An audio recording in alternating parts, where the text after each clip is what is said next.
Hi, let's see how we can save some money on committing, and this time with database savings plans.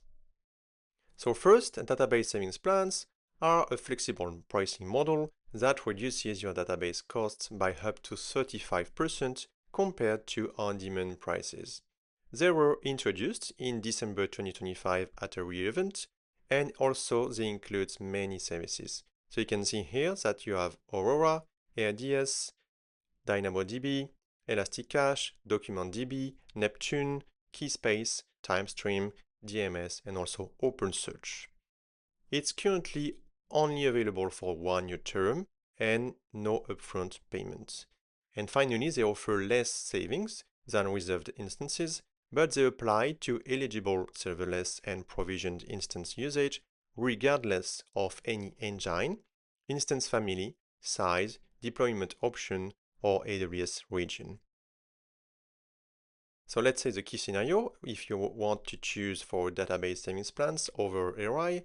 So the first thing you need to know is that you cannot combine a reserved instances with a database savings plan.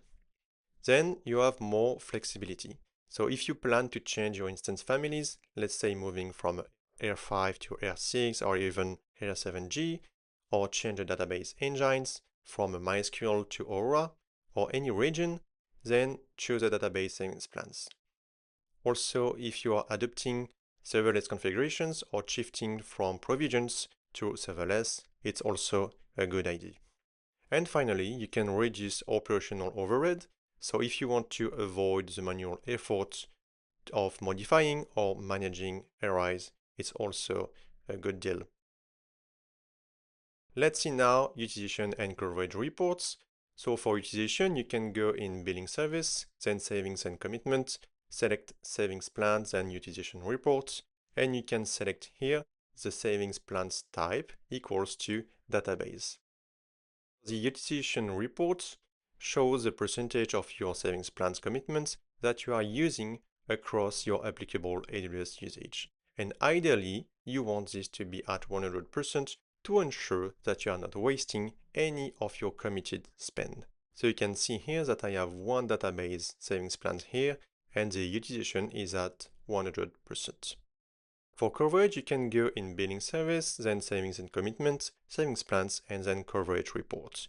And here you can exclude all services included in classic savings plans, meaning EC2, ECS, EKS, Lambda, and SageMaker right here. And so you can get here your coverage. And so the coverage report indicates what percentage of your eligible AWS usage costs are being covered by your SPs during your selected time period. And ideally, you want this to be around 80 to 100% to ensure that you are covering most of the potential savings.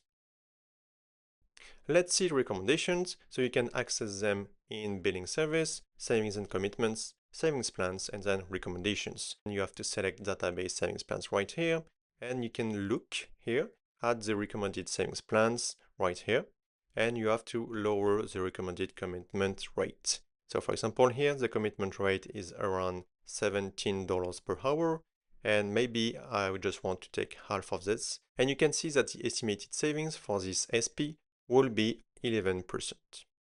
And of course, do not overcommit by having coverage over 100%, otherwise the utilization will be under 100%. You can also use the purchase analyzer to get some recommendations. So select database savings plan right here, and then configure a look back period right here. Let's pick last 30 days, and then choose the hourly commitment right here to simulate alternative commitment levels. And so now you can see the projected impact on either cost, coverage, or utilization right here. And again, always lower the recommended commitment rate. So how to purchase a database savings plans? It's pretty easy. First, look at the uncovered services in coverage reports, then confirm that your instances are needed and right-sized. Finally, look at recommendation and choose a lower hourly commitment, let's say 50%, and of course purchase the savings plans. So it's pretty easy. Just go to billing service, click on purchase savings plans, then select here the database savings plans, choose the hourly commitment again, and you have to click Add to Basket right here, and then submit the order.